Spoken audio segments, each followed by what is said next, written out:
Picture this. You're sitting in a salon chair, making some small talk while you're getting a trim. It feels pretty modern, right? Clean, professional, maybe even a little bit fancy. But what if I told you that the history of that very chair and the whole profession is way stranger?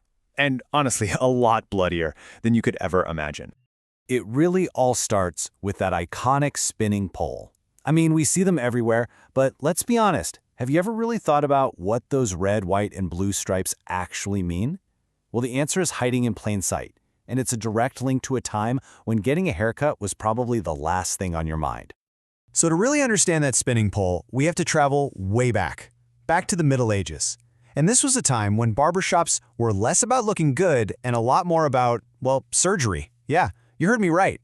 For most people back then, the local barber was also their doctor. And when you put it side by side, the difference is just wild. Today, we're going to a stylist for a haircut, maybe some color, but back then, you'd be heading to the barber to get a tooth pulled, a wound stitched up, or to have a really common procedure done called bloodletting. So why on earth were barbers pulling teeth?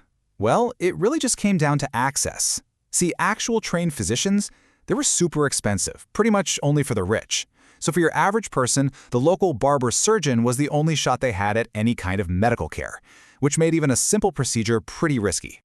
And one of their most popular services was this thing called bloodletting. The thinking was, that your sickness was caused by bad blood, and if you just drained some of it out, you'd get better. Of course, we now know this was not only useless, but incredibly dangerous and probably made people a whole lot sicker. Okay, and this brings us right back to our original mystery.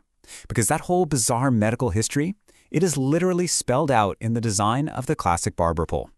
So let's break it down. So every single part of that pole meant something very specific. Patients would literally grip a staff or a pole to make their veins pop out for the procedure.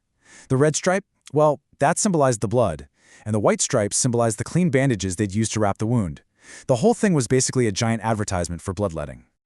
But what about the blue stripe we see today? Well, that came much, much later. Here in the US, it was added as a patriotic nod to the red, white, and blue of the American flag.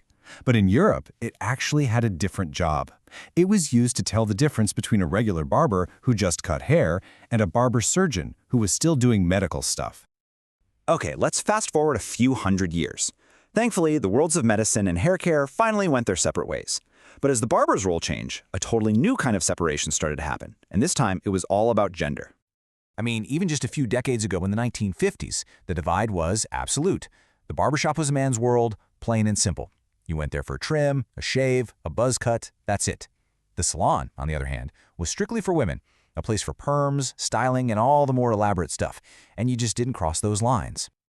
So what happened? How did we get from that really strict separation to the kind of unisex salons we're all used to today? Well, it took a massive cultural shift in how we think about style, gender, and just taking care of ourselves. This timeline really shows you the whole journey. We start with those barber surgeons in the Middle Ages. Then we jump to the rigid gender divide of the 1950s.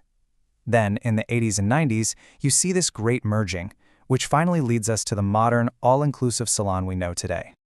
Yeah, the big turning point really was the 80s and 90s. As hair salons started popping up everywhere, it suddenly became fashionable for men to have more creative hairstyles, styles that your old-school barber just wasn't trained to do. The traditional barbershop started to fade out, and the salon became the go-to spot for everyone. And that long, winding history brings us right up to today.